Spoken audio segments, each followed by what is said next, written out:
everyone, and welcome back to the channel, guys. We are headed up to Xander's to check out his car. Now, last time I was there, we had just got the car running. It was on the base tune for the twin turbo install setup that was in the car, and he had not yet had it aligned for the BMRK member.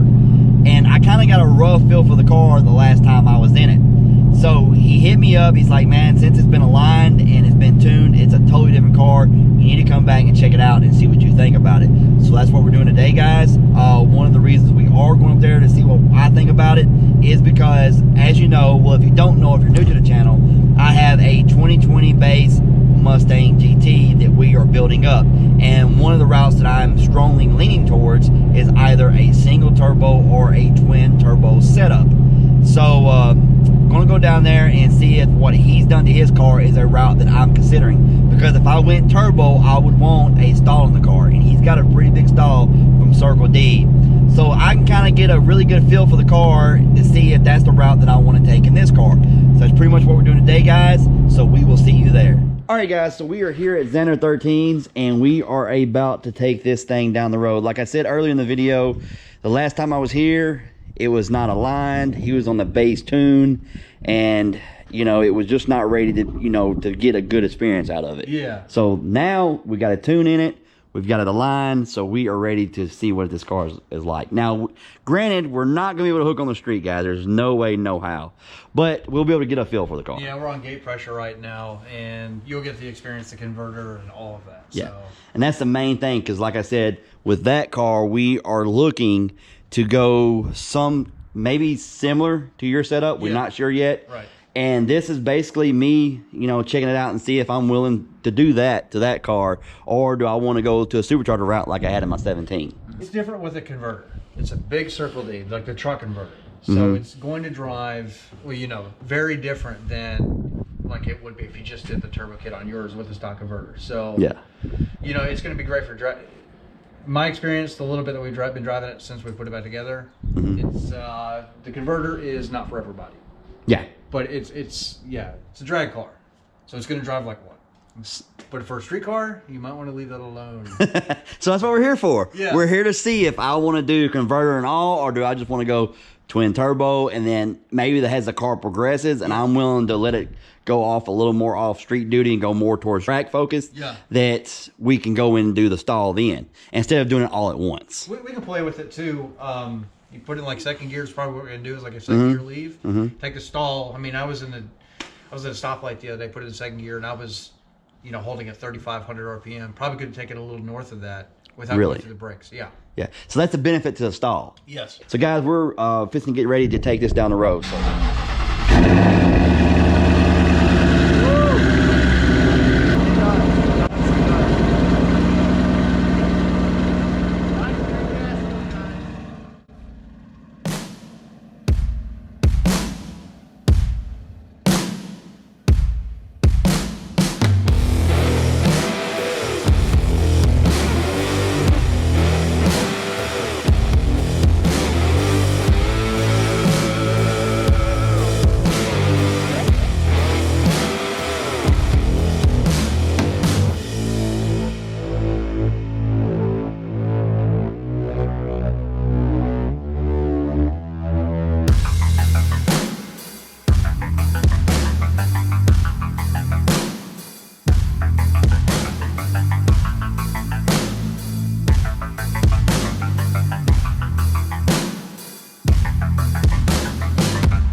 Go. And then if you want to turn the A gauge on, if you can monitor it and all that if you want to, if you know what you're looking for. So definitely.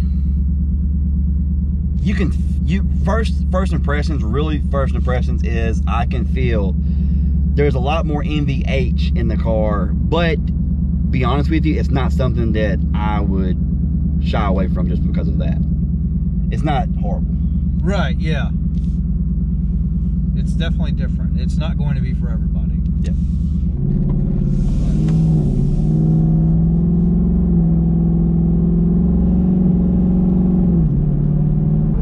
You can definitely tell a converter's in there, but it's not horrible. Right. Like when I was taking off, I was trying to really feel for it. Yeah. And it's not horrible at all. That was just a tad of throttle. Yeah, no boost at all. It just geared down like from like 9th to 6th. Yeah. And guys, I'm taking it very slow. Like I'm little by little giving it a little more. You know, the last thing you want to do in a car you're not familiar with is get in it and gouge gas and it does something stupid you're not prepared for. This thing will bite you. Yeah. You know, turbo car. Oh yeah. I've been in high horsepower cars, so I know they'll bite you really fast if you're not careful.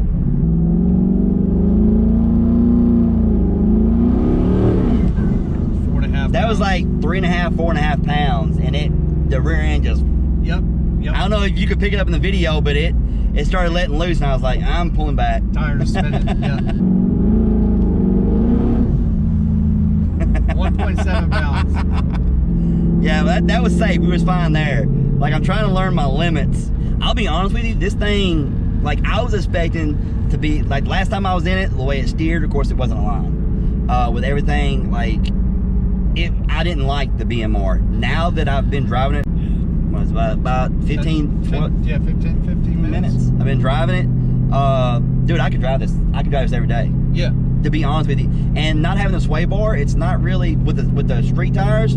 It's not bad. It's not bad at all. Now I wouldn't take it. No, I wouldn't be trying to go around curves flying. But I mean, it's one of those things. You gotta be mindful of how the car's set up. Now, I'm not saying that everybody is gonna feel like this is a setup that you can drive on the street. I'm not speaking for everybody. I'm speaking for myself. But I do like the S550s and how they ride and they behave stock. So for me to say it's livable, then it's tolerable, very tolerable. Right. But you might get those guys that be like, I can't handle this, and make sure you get a good alignment on it because it does change the way it feels. And I had a feeling that was going to be the case with this one. Right. But man, I'm really liking the car.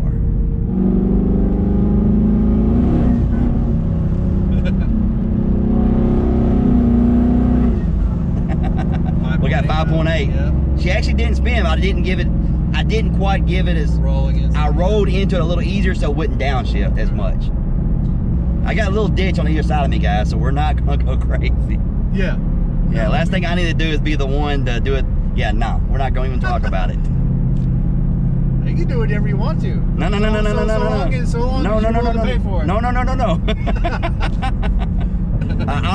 That's one thing about me. I'm very respectful with other people's cars. Don't really like driving people's car without them in the car. Right. I do not like it because I want them to be there. That way, if anything crazy happens, so they know what I was doing. Nice thing about the turbo. Look at the IATs. 52 degrees. They're always like 3 degrees above ambient. That's good. It never moves. That's good.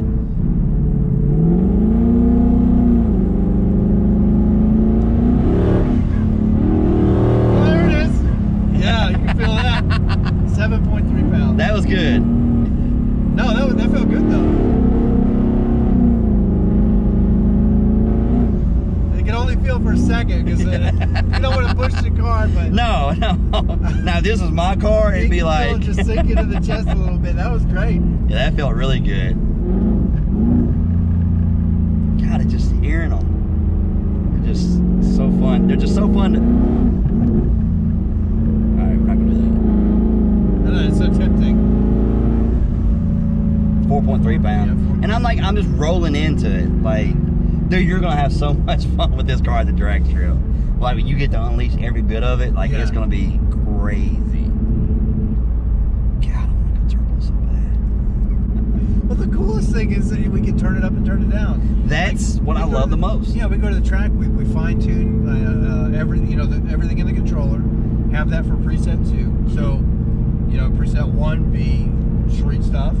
Go to the racetrack, tap down once, and then you are ready to go. And you just unlocked 200, 300, 400 horsepower, or whatever it may be. with the push of a button. That's the cool thing about turbos. That's why you talked me into it. And now everybody's like, it's his fault. I was gonna leave it in second gear and see what it felt like. Oh yeah. I don't think he's got to stop, does he? He's turning, but I don't trust that.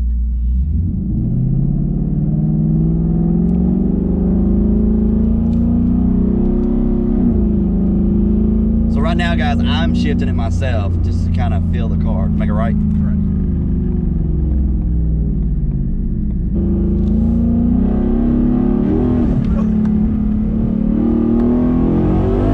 Whoa, yeah, there we go. That was 5 pounds. And it was hazing the tires. Yeah.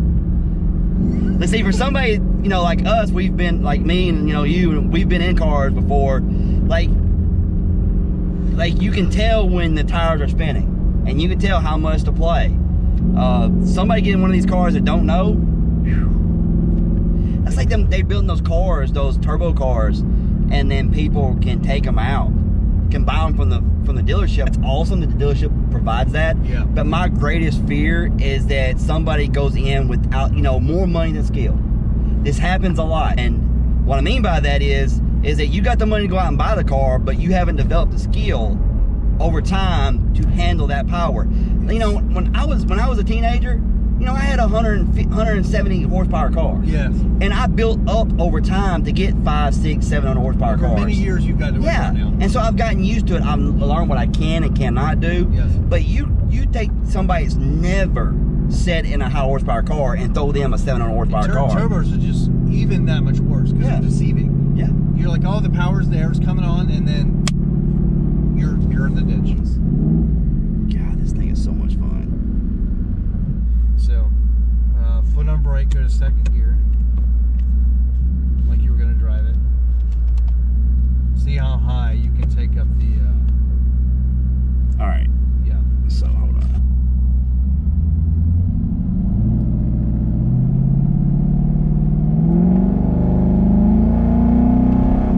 Oh my Almost God. 4,000. Almost 4,000. Almost 4,000.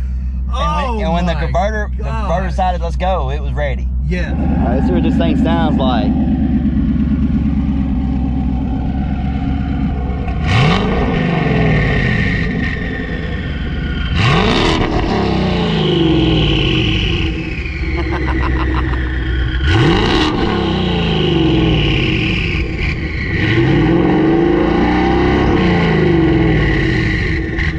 My turn.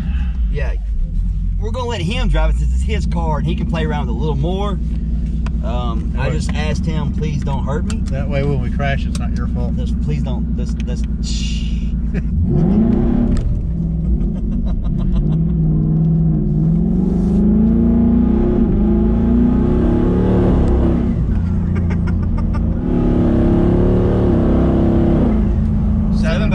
How's that feel over there? Feels good. I'm a little uncomfortable, I'm not gonna lie. I'm always uncomfortable over here. When I'm in control of it, I'm okay. Probably like when you were over here, when I was driving earlier, you were like, ah! Well, it's like that video you did with Daryl, and you're like, that's enough.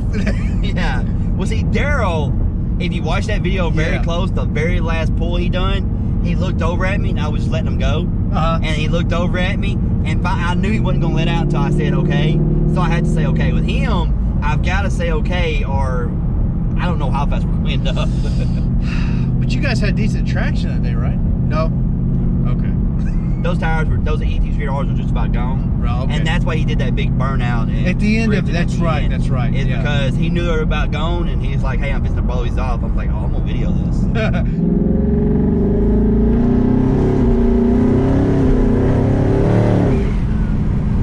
Spin City! Woo! I'm gonna need to buy new tires very soon. Might as well go ahead and go our 888s and be done. Yeah, so we made it back safe and sound. But I don't know if you can see it. I know you've seen it in my other videos, but right to, let me move this other way. Yeah, I don't know if you can see it. Oh, right there she is. You can barely see it if you look right there. Anyway, guys, You know, me and Alex was talking earlier. I think this low mount kit is going to be just fine in weather. I really do with how it is. But I cannot wait till you make that video. That's going to be a really good video. Yeah. He's gonna make a video the next time he gets a good rain and show you guys that they're fine in the rain. And that's what I want to see. I want to see the same video. Yeah, it's a big fear for everybody. You know, that I still have. So if anything, that'll prove to myself that it's okay. Yeah, you know, that's the only fear I have with the low mount. Right. Because everybody says, well, what if something hits the turbos? These turbos are up high enough. If it hits the turbos, it's going to hit the transmission pan and the oil pan. Perfect. And so, I mean, you're in a lot more damage than just the turbos. Exactly. At that point. The worst thing about it is the whole, you know, bottom mount kit. Is popping the hood and not seeing. That is the only thing. Like earlier, we were getting the footage to like throw into, you know, the B-roll, whatever you want to call it, and I was like, well, can't get the turbos on there, but no. You know, it's very clean up in here. Everything's really clean. You know, the install, man, this thing is. Cannot wait till you get it on the track. It's going to be a monster. I know. It's going to be a monster on the track. What you think about the K member and stuff? I can live with the K member, 100%. The K member is, I can live with it all day long. But even with the sway bar missing, I took some curves and it was fine. Now, if I want to do some very spirited driving, that's on around some curves, that's another thing. But you know, you can still have fun with it. Yes. It's not. You know, people think you take that front sway bar off, and it does make a difference in driving, but it's not. Now, if we had some skinny tires on here, like the front runners for racing. No. Guys, I've been talking with a lot of people with different setups. I have not been just sitting around lollygagging trying to make this decision. Yeah. And I want to talk to people who have these cars. That's the reason when he said come drive this car, I was like, it's got the K member, it's got the stall, it's got the low mount turbo kit. I need to go drive it and see what I think about it. There's no doubt in my mind this thing is going to run some great times, even on wastegate. I want to see it on wastegate first. I want to see what, I know everybody wants to see the big horsepower, but you know, one thing me and him was talking about, he's got to get used to the car, learn the habits of the car at the track, and be safe. Well, wastegate matters. It's very important because a lot of people may not be running a controller. Mm-hmm. So, depending on whatever spring they have in it, like 7-pound springs, you're going to see between 6 and 8 PSI, and that's the way that most people are going to live on the street and at the track until they make the move to a controller of some kind. So for a lot of people, that's going to be really relevant, I think. It's just what can it do on 93 on wastegate? Yeah, but with the Hell Horse kit, I'm growing more and more fond with it. The more I get around this car. It's very simple to install. Yeah. I want to thank Xander for letting me come down and drive the car. It is a fabulous car. That's going to wrap up this video. I hope you enjoyed it. If you did, please hit the like button. Subscribe if you have not, because that blue car over there, hopefully spring, early summer, around that area, as soon as we get the funds up, we're going to be going boosting that thing, and then maybe we can play with this thing. Maybe one day. We'll see.